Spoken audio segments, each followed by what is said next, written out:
You can finally experience Destiny 2 on PC with the beta that hit our gaming rigs. But do you know how your system's gonna handle it? Established fans of the franchise and those who wanted the game to come to PC should be hyped up. The game runs extremely well, even on modest systems. I'm running an Intel Core i5-3570K CPU, an MSI GTX 970 slightly overclocked, and 8GB of DDR3 RAM, which falls pretty much in line with what Bungie and Activision states as the recommended system specs for Destiny 2. But what does that translate to? What could we actually get out of these specs? But before we move on, make sure you're subscribed to GameSpot for more game tech.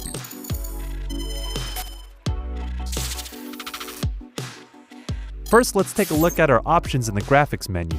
Bungie didn't skimp out on the PC version. As promised, we have the option for an uncapped frame rate. There's also an option to lock it at 60 FPS or even 30 FPS, but there really isn't any reason to do this. One of the most important and sometimes overlooked options in shooters is field of view, or FOV. It's essentially how wide your viewing angle is of the game environment. The higher it is, the more you can see in your peripheral vision. It's a competitive advantage since you'll see more of what's going on at any given moment. So crank that coveted FOV slider up somewhere between 95 and 105, though personally, I go with the max at 105. Now let's dig into actual visual effects. To get rid of jaggies, we effectively have 4 anti-aliasing options: FXAA, SMAA, MSAA, and super sampling. FXAA tends to make the game look a little too blurry, so I'd opt for SMAA since it strikes a nice balance between performance and quality, while the better looking MSAA tax my machine too much. With all our settings cranked up at 1080p, our quick little test in the opening area showed a frame rate around the high 60s to the high 70s with SMAA. With MSAA, the frame rate dipped around the low to mid 40s. It's not worth the 30 or so FPS trade-off with my modest system, but note that this is still a beta, and Bungie said that MSAA is still being optimized.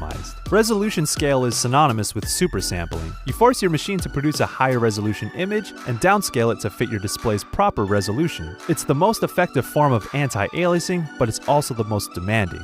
At 133%, essentially 1440p, the frame rate dipped to about the mid-40s. Another big hitter in the graphics settings is ambient occlusion, which is a process of darkening objects that should be blocked by light sources, creating a sort of fake shadow that adds richness and depth to the scene. There are 2 options, HDAO and 3D. As for performance, with everything maxed out including MSAA, the difference between HDAO and 3D was around 5 frames per second in the same test scene. We're unclear as to exactly what the 3D setting is, but if I had to guess, it's something similar to the advanced VXAO. I saw a few more objects in the game world with better shadowing, but I felt I had to really look hard for it. So I'd opt for the extra FPS with HDAO. When we turned ambient occlusion completely off, we got 3 to 5 extra FPS, but the overall image looked flatter, so I find HDAO worth it. Anisotropic filtering is labeled as texture anisotropy. This setting cleans up the quality of textures off in the distance and surfaces that are seen at an oblique angle. It's one of the more visually impactful effects that doesn't ask too much from your hardware. I'd suggest cranking this up to 16x since the performance hit, if any, is negligible.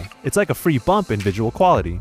Many of the other settings are quite self-explanatory, such as quality of textures, shadows, or the distance at which certain things like character models and foliage keep their quality. Chromatic aberration and film grain don't really have a performance impact and are more about personal preference. When it was all said and done, I settled with 1080p, SMAA, HDAO, 16x texture filtering, and all the quality settings set to the highest. Through my several hours in multiplayer matches, the game ran consistently above 60 frames per second, bouncing between the mid-70s to the mid-90s. Only in the most frantic moments did I notice the frame rate dip to the high 50s, but that's negligible. You shouldn't expect to run the game at 4K at the recommended specs, but we gave it a shot anyway. We turned off anti-aliasing, used HDAO, turned all the quality settings to high, but shadows to medium. The results were between the mid-20s to the mid-30s, which is undesirable given that it's a disadvantage for a competitive PC game where everyone else is likely getting upwards of 60 frames per second. 4K is reserved for those equipped with a GTX 1070 or an RX Vega 56 at the very least, but you probably want a GTX 1080, 1080 Ti, or RX Vega 64 to do 4K comfortably. Overall, the PC version of Destiny 2 is shaping up to be a great version of the game. It runs fast with high graphics settings even on modest hardware. On top of that, Bungie is giving us an uncapped frame rate, an FOV slider, and even a built-in FPS counter. Keep in mind that this is still a beta. Options we see here could change by the time of the final release, and future drivers and updates can improve performance metrics. There's so much more I could talk about with graphics settings alone, but I want to throw the discussion to you. Are you excited for Destiny 2? Which platform will you be playing on?